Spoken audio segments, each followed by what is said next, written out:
No vídeo de hoje, vamos fazer um ajuste pontual no botão do formulário e ver uma outra técnica do Flex para alinhamento próprio. Além disso, vamos posicionar as colunas do nosso rodapé de acordo com cada breakpoint, tanto do smartphone quanto do tablet, com o nosso querido CSS Grid. Então, simbora pro código.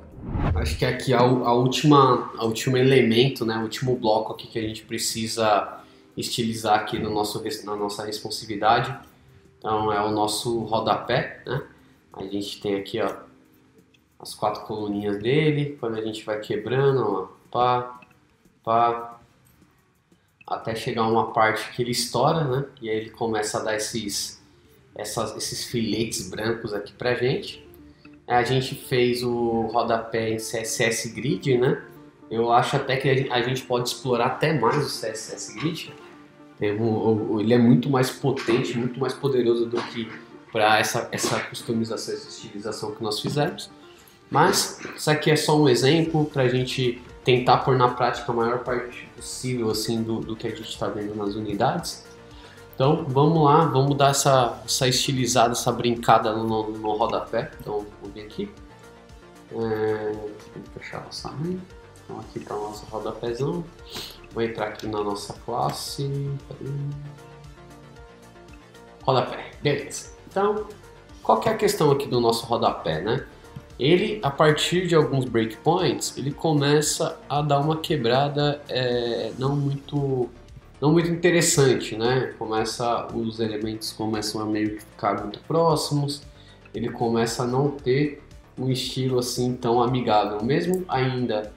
Até que, por exemplo, aqui no 768 ele ainda caber, né, o conteúdo dele ainda ficar. Após isso, assim, já começa a ficar meio caótico e de uma péssima experiência visual, né? Então, o que a gente vai fazer, né? Vamos começar pelo menorzão, então. De baixo para cima, vamos começar aqui criando a nossa regra. Então, a gente tem uma regra mid screen, engine, onde a gente vai ter o máximo do tamanho dos 768 pixels. Então beleza, nossa regra padrão aí, que foi a que nos norteou aí nesses vídeos de responsividade. Então a regra do máximo de largura de 768 pixelotes, né? Vamos lá, vou colocar então o seletor de classe. A gente quer estilizar a nossa classe de footer, né? Nosso elemento maior ali. E aí o que acontece? A gente tem ele como... A gente tem repetindo 4 vezes, né? A gente vai fazer 4 colunas de um frame. A forma mais simples, a forma assim, que eu acho que é a mais limpa, né, da gente fazer, é criar um grid template de um frame só, né? Cara, não precisa ser 2, 3 ali. Vamos tratar em um só e deixar fluido, né? E a partir disso que a gente coloca lá, os próprios elementos, o próprio conteúdo se adequa de uma forma muito boa, muito simples ali, empilhou, fácil de ler, né? Fácil da gente se achar, só que grudou, né, os bloquinhos, né? E mais uma vez, CSS Grid sagaz. E aí o nosso gap a gente vai colocar no valor de 24 pixels. E aí, desculpem aqui, algumas das propriedades de CSS estão sendo depreciadas, né? O gap, ele surgiu aí e ele é aplicável tanto para flex quanto para grid. Antes era um grid row gap, você tinha que adicionar, passando esse gap tanto para linha quanto para o grid column gap. E aí foi diminuída para apenas gap. E aqui o gap ele já fez, né, esse espacinho aqui entre as nossas linhas, né, do nosso CSS Grid.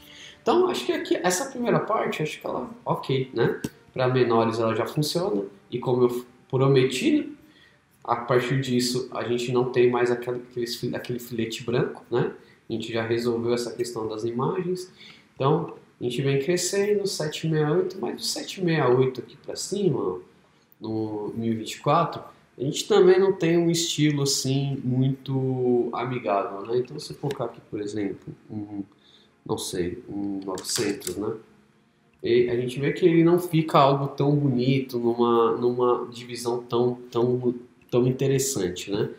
Então, vamos fazer, pô, a gente aprendeu que a gente consegue estilizar, né? um intervalo de tamanhos de tela, né? Então a gente pode pôr uma mid screen, um end, mais um end aqui e falar, eu quero que essa estilização seja desde o tamanho mínimo, né, de 769, né? E aqui a gente tem a regra acima que vai até 768.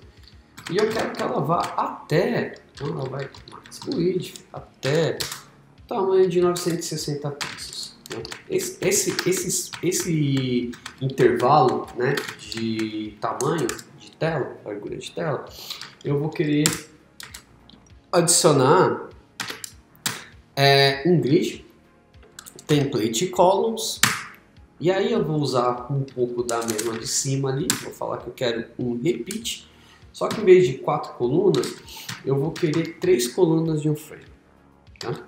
E vou salvar. Feito isso aqui, ó, ele já acerta, coloca 3 colunas pra gente e joga o conteúdo de baixo para uma das colunas, né? Eu vou fazer a mesma coisa no de cima, eu vou colocar um gap de 24 pixels, eu vou salvar. Agora já tem um espacinho aqui pra gente, um espacinho maroto. Quer dizer, até se a gente colocasse esse gap aqui em cima, vou salvar essa regra, vamos ver como que vai sair aqui a renderização final quando for para centro.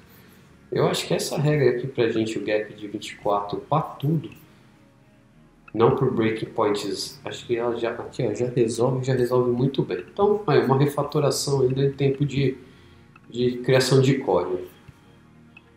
Boa, aqui 768, vou colocar aqui 900, beleza. Show! Então assim, até limpamos um pouco o código, adicionamos o gap aqui, adicionamos o gap direto aqui, então, da nossa classe do footer. A nossa regra até o tamanho de 768 ele vai transformar as colunas em uma só, né? 4 colunas em uma.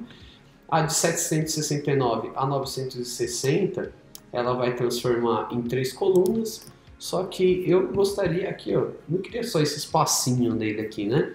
Então a gente pode fazer uma coisa bem legal. A gente pode fazer aqui, falar que eu gostaria de que não é aqui, me perdoe. Eu vou pegar o meu elemento, né, o footer content. Então eu vou pegar o meu footer content, tá? E quem que é o meu footer content? Né? Se eu mudar aqui pra gente ver, meu footer content é esse meu elemento aqui, né?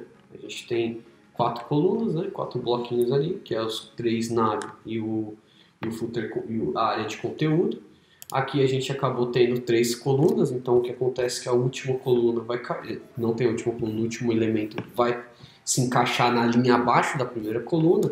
Porém, com o CSS eu consigo falar o seguinte, que eu gostaria que o meu elemento começasse, né, start na linha 2. Tá? Então, se eu fizer isso, nada muda. Ele já está começando aqui na linha 2 mesmo. Mas eu posso falar também que eu quero que ele comece column start na coluna 1, tá? E vou salvar. Você pode ver que também nada muda, ele também está começando ali. Mas eu quero que ele vá até o final, né? Que seria, eu quero que ele termine na 4ª coluna. Então ele vai pegar da 1 até a 3, né? E vou salvar. E aí ele vai fazer isso aqui. Ele vai renderizar, ele vai pegar essas 3 colunas que ele está sendo inserido. E se eu não me engano, se a gente usar um número negativo, ele também vai pegar as 4 colunas e vai entender. Ele vai fazer a conta de trás e vai falar, beleza, ele vai começar, né, da linha da coluna 1, então é onde está o meu conteúdo, e vai terminar uma coluna antes do final, menos 1. E aí ele vai adicionar para mim aqui até a coluna 3. E com isso aqui a gente faz a parte de estilização do nosso rodapé, finalizando a responsividade do nosso projeto. Então se a gente der mais uma navegada, vamos navegar aqui como um todo. Então primeiro vou fechar. A navegação aqui continua, o que a gente já tinha visto, então Tela de contato. Ah não, tela de contato. Opa, pegamos um bug, hein? Nosso formulário aqui. 500. Beleza, tá aqui. Então, resolvemos o nosso bug, corrigimos aqui o nosso formulário. Então, se eu vier aqui para a nossa tela inicial, tudo aqui encaixado, nada quebra. Se eu vier aqui então para a nossa tela de contato, tudo aqui legal, vou fechar. E agora eu vou ir diminuindo na unha mesmo. Então, vamos puxar até aqui, até ter a primeira quebra, que é a qualidade diminuída pra gente. Tá tudo aqui certinho, então vamos diminuir mais um pouquinho. Aqui já fez a quebra do nosso rodapé. Aqui continua igual, aqui continua igual. Vou diminuir mais um pouquinho, pá. Já foi tudo para a mesma linha e aí o conteúdo já começou a ficar mais empilhado. Se eu diminuir mais um pouquinho, cai também aqui o nosso conteúdo de produtos. E aqui no caso do nosso contato, é só o nosso botão, né? O conteúdo já é empilhado do formulário. Se eu aumentar um pouquinho aqui, ele já para, já fica ali do lado esquerdo. Os breakpoints menores a gente dá 100% para a área de toque dele ficar mais acessível. E a nossa responsividade chegou ao fim, hein? Fizemos estilos prevendo as quebras dos breakpoints, tanto para a tela inicial quanto a tela de contato. Fizemos ajustes pontuais nos estilos dos elementos do formulário e também tratamos as colunas do footer com 3 quebras para smartphone, tablet e o desktop, utilizando o quê? Nosso grid e suas propriedades. No próximo vídeo, para finalizar, iremos trocar as fontes dos títulos com conteúdo bônus. E vamos também aprender mais uma unidade relativa para que vai nos ajudar e muito no tamanho das fontes. Então, até lá!